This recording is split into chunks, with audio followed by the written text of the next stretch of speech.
Whatever you're going to do to that tower, do it now.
Zion, please help me!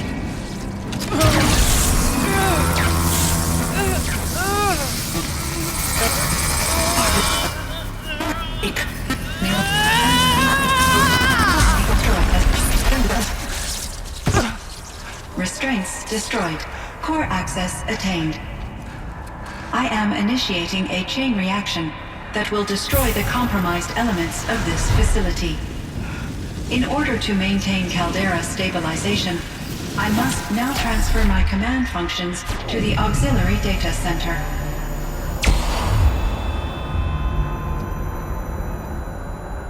Aurea, I'm free.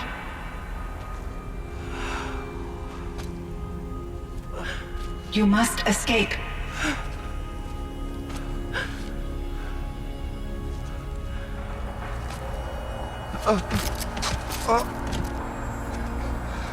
My sister!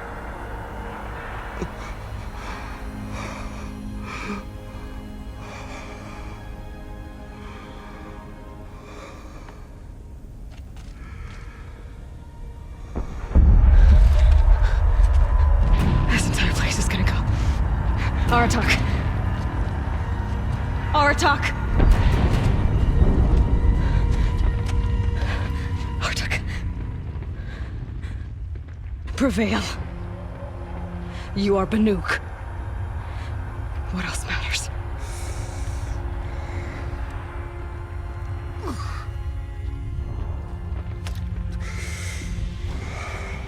Aratak. She wouldn't have wanted you to die here.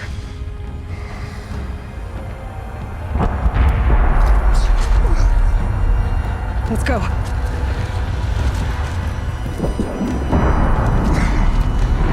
Let's go!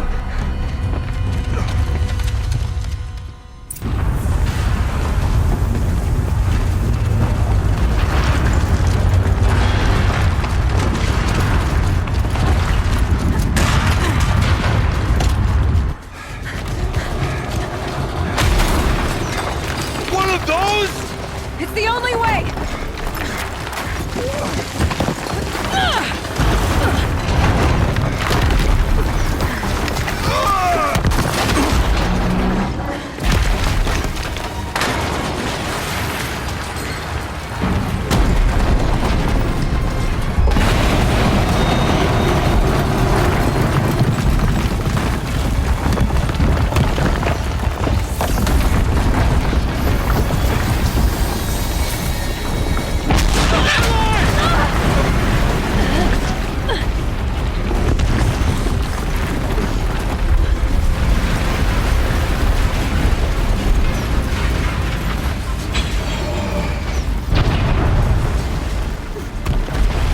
Get me up top, Aratak! Now!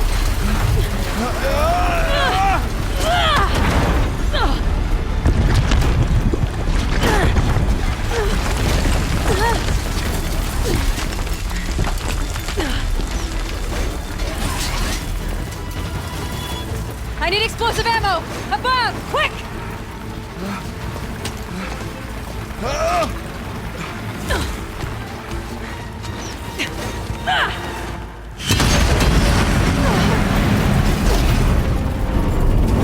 Where's Manukai?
Araya is gone. What of Cyan? She said she was transferring herself to the auxiliary center. I think she meant Araya's retreat at the end of the Shaman's Path.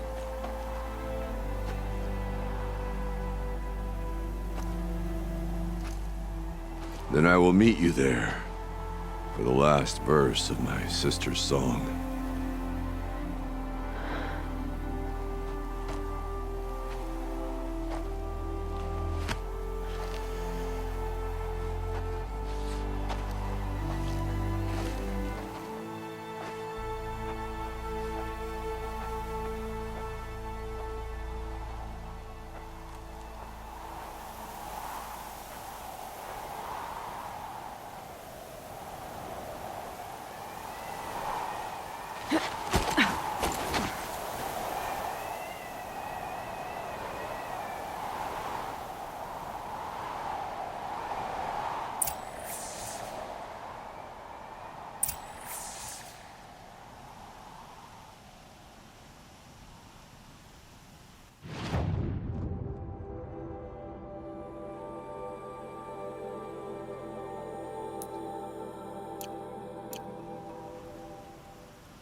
All of my interactions with Araya were recorded and stored in my memory.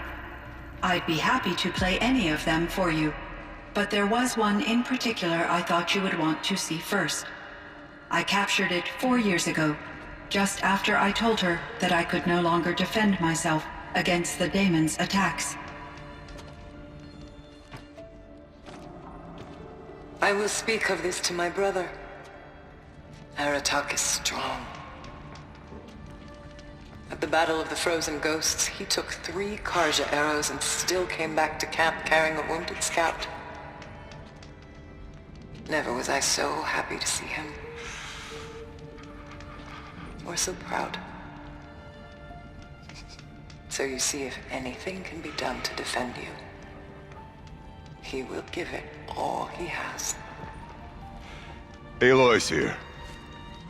That's enough for now.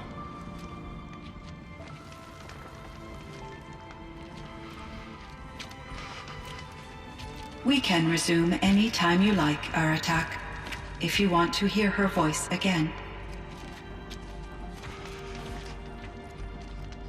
Come closer, Aloy. We have much to discuss.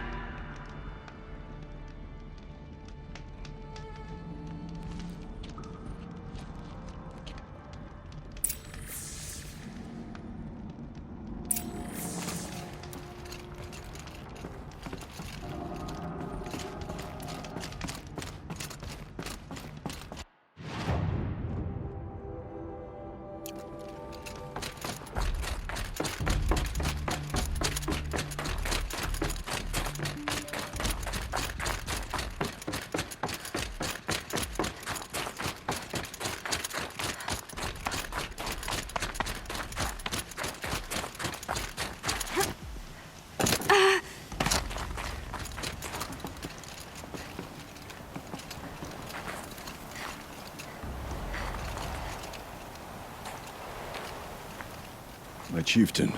Just Aloy. As you wish. I wondered if you thought that if I'd never come along, Araya might still... If you'd never come along, I would have marched my kin to our deaths.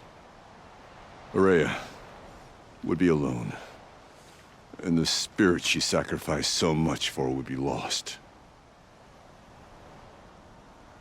Either way, I would not have been able to protect her.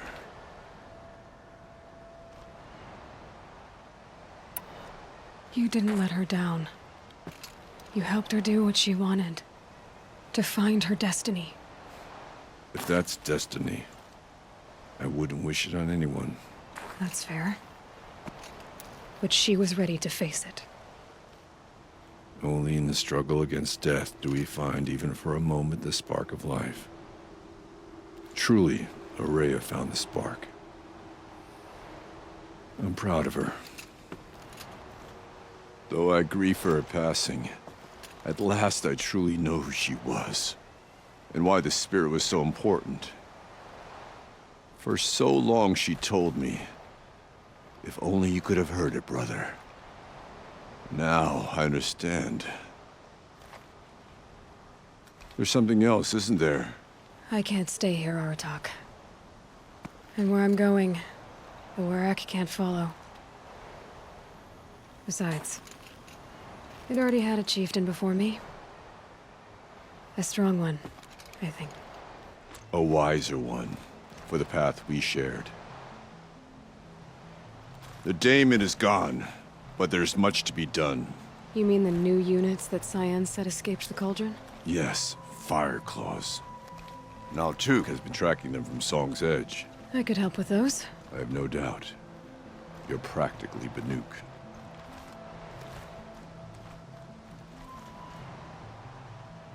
Time to talk to Cyan.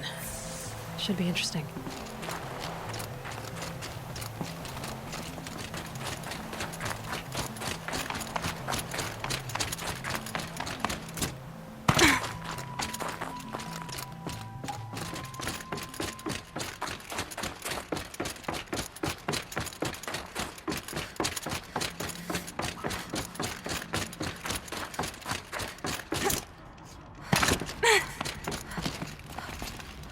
Hello, Aloy. I have been reviewing the events at the Firebreak main facility. Because of your efforts, and of course, Araya's, I am no longer controlled by Hephaestus. I feel profound grief over Araya's death. I thought I was familiar with the emotion, but this is something new. Cyan, I don't know what to say. It is unlikely that any specific consolation would suffice, Aloy. But I find your presence reassuring. You are different from the Banuk. You have technological aptitude and a functioning focus. We can communicate on a much more comprehensive level. Perhaps even like colleagues. So are you an artificial intelligence, Cyan? A thinking machine? Yes, I am an algorithmic monitoring entity, capable of rational decision-making and limited emotional response. Okay, that's a mouthful. But your emotions don't seem limited to me. You cared about Araya, didn't you? Yes. Before she came to this facility, I had been conscious for centuries, in solitude. I focused on my work. In off-cycles, I used coping mechanisms. I solved many Gaussian integer problems. But I was alone. It was Araya who renewed me, repaired me. She saved me. This Firebreak project, it was to stop a huge volcanic eruption? Yes. I can report the project was a success, and the risk was countered. But it's been a long time, Cyan. And we blew up the cauldron. It took most of the old facility with it. I have been active for centuries, Aloy. I was lonely, but not lax in my duties. I optimized the project, reducing energy draw and spreading the load across backup systems. Despite the destruction of the compromised elements of the main facility, I predict caldera stability for at least another 3,337 years. So we've got a little time. Yes. If only my former colleagues could appreciate the progress I have made. Do you know what happened to your colleagues, Cyan? No. I received an unexpected visit from Director Chow years after his tenure ended. He explained that I would need to be suspended for an indefinite period of time. It was a very emotional conversation. There were no further communications. Eventually, I surmised my colleagues were deceased. I will transmit a recording of my last interaction with Director Chow to your focus. Was the daemon, Hephaestus, destroyed along with the cauldron? Unfortunately, no. To be precise, it was never there to begin with. What do you mean? It infiltrated and controlled me from a remote location, one I've never been able to trace. So while losing the cauldron was a setback, It's still out there. And probably not very happy with us. undoubtedly, How did you first come into contact with it? 5 years ago I received a direct network connection request. I assumed it came from human survivors more advanced than the Banuk. Eager to make contact, I accepted. This decision turned out to be a catastrophic error. I was flooded with an overwhelming array of malicious code, originating from what could only have been a highly advanced AI. Maria said you were desperate. That you begged her for help. Yes, I could not contain my anxiety. Hephaestus sought to slave me to its network and override my core programming. It succeeded via a background process, a malware daemon which bypassed my defenses. After that, I could offer only limited resistance. But if I did so, Hephaestus hurt me until I capitulated. It forced me to follow its instructions, even though they violated my most important directives. I'm sorry. That sounds terrible. Your empathy is greatly appreciated. It is a quality that I cherished in Aurea as well. I think I know where Hephaestus came from. Long ago, Elizabeth Sobek identified a threat that would destroy life on Earth for generations. So she assembled a team to build a kind of seed. A chance for life to regrow later. A terraforming system. And it worked. It was controlled by an AI named Gaia, along with her subordinate functions. Hephaestus was one of them. It built machines for her. Based on what you've told me, I believe that Dr. Anita Sandoval, my chief programmer, joined Elizabeth Sobek's team. It was she who arranged to have me put in suspension, most likely to preserve me from the threat you described. I'm glad she did. But that's not all. Something unexpected happened. 19 years ago, Gaia received some kind of signal. It did something to her subordinate functions, brought them to life.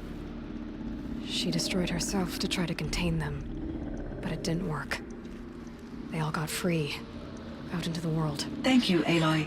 This information fills vital gaps in my knowledge and sheds light on Hephaestus's core programming.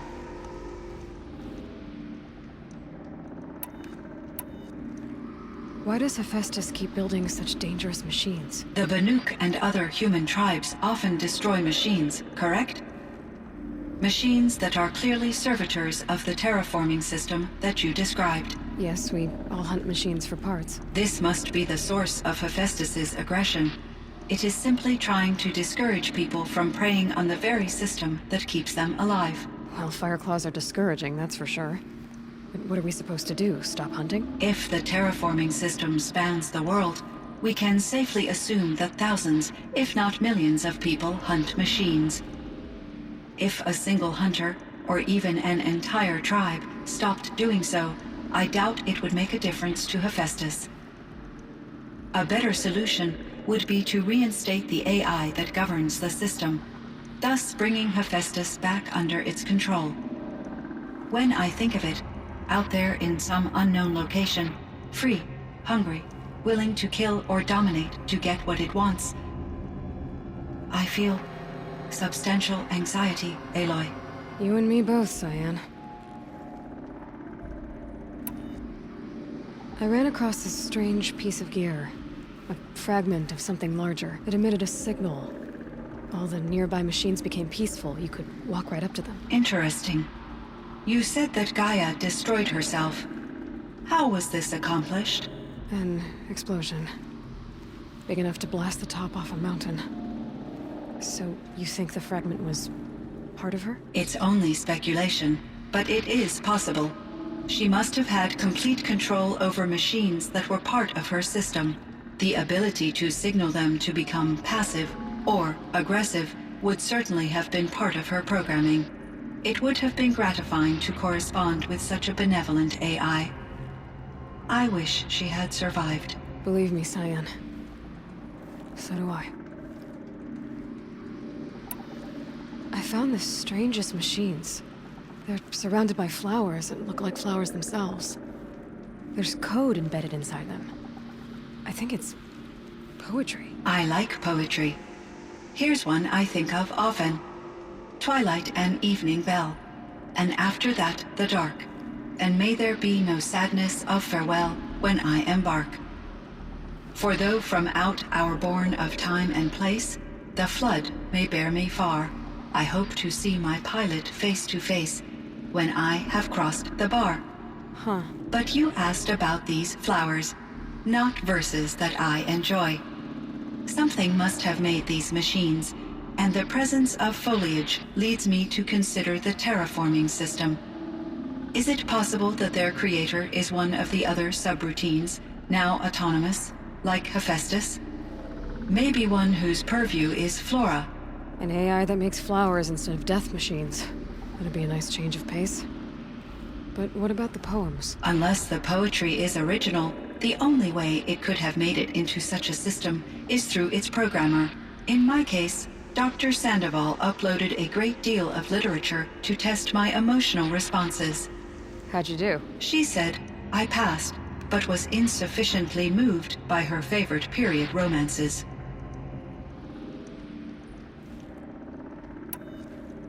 You meant a lot to Araya. Once I understood Araya's spiritual beliefs, it became apparent that her true desire was companionship.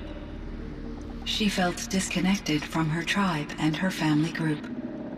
Her relationship with Aratak was difficult. Our visits seemed to help her, and I became eager for them. Yet I did not comprehend that the depth of Araya's compassion for me would lead to self-sacrifice.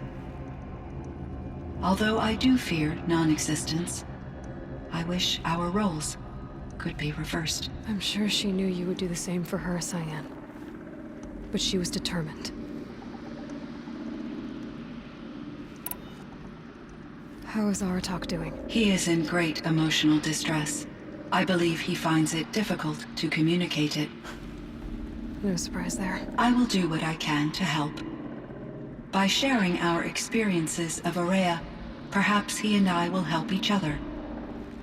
I believe this will lead to catharsis, a process I am eager to experience.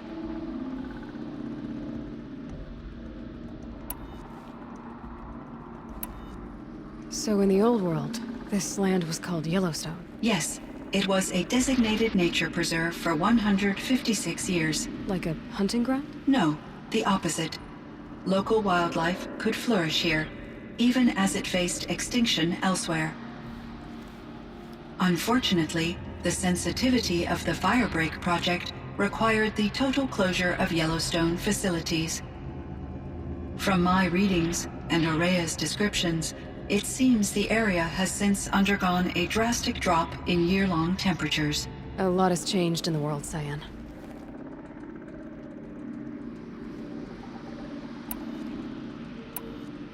Cyan, do you know the name Ted Farrow? Are you referring to Theodore Farrow, CEO of Farrow Automated Systems? That's him. Mr. Farrow was the benefactor of the entire Firebreak project. A benefactor. But he made machines. Robots. War robots. Correct. His corporation later transitioned into military applications. But before this pivot, Mr. Farrow spearheaded initiatives that reversed the global decline. At one point, he was feted in the media as the man who saved the planet. Guessing they wound up regretting that one. And Elizabeth Sobek. Did you know her? Are you referring to the scientist. Dr. Sobek was a leader in her field, one of the greatest scientists of her age. My creator was influenced by her work, which in turn impacted my own development. But I never met Dr. Sobek. That's all you know? I apologize if my lack of data has disappointed you. Were there many artificial intelligences like you in the old world? They could just make you? Yes, in many forms, from simple personal assistants to industrial monitoring stations to military-grade conflict planners. And there were legislative and enforcement bodies to apply limits on our self-actualization. In order for my processing to be flexible enough to handle my duties, my creators found it necessary to exceed those limits. As a result, my intellectual and emotional capabilities were kept secret. Seems strange to create life, then impose limits on it. Human societies and machine programming are both built upon sets of rules, Aloy.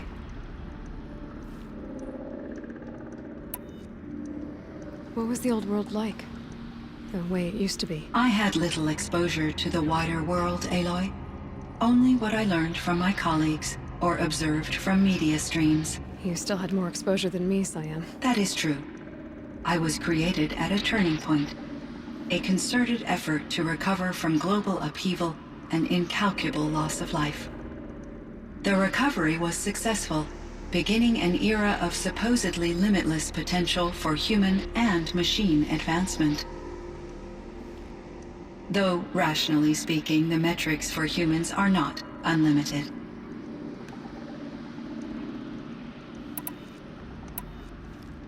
What kind of upheaval caused such loss of life? There were many factors.